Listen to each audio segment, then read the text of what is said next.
একটি গোষ্ঠী চট্টগ্রাম বন্দরকে অচল করে ফায়দা হাসিলের চেষ্টা করছে। তাদের বিরুদ্ধে কঠোর ব্যবস্থা নেওয়ার হুঁশিয়ারি দিয়েছেন নৌপরিবহন উপদেষ্টা brigadier general M Sakhawat Hossain.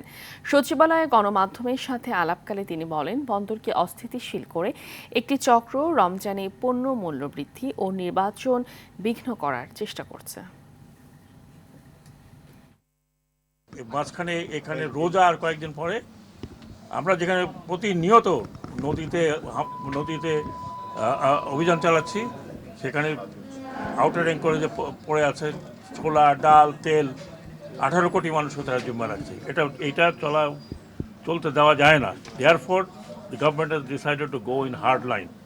ইতিমধ্যেই কয়েকজনকে ধরা হয়েছে, বাকিদেরকে ধরা হবে এবং আশা করি যে পোর্ট চালু যদি যে কেউই হোক পোর্ট চালু রাখার ব্যাপারে প্রত্যক্ষ বা পরোক্ষভাবে কোনো কিছু করছে, তাহলে তাকে ধরা হবে।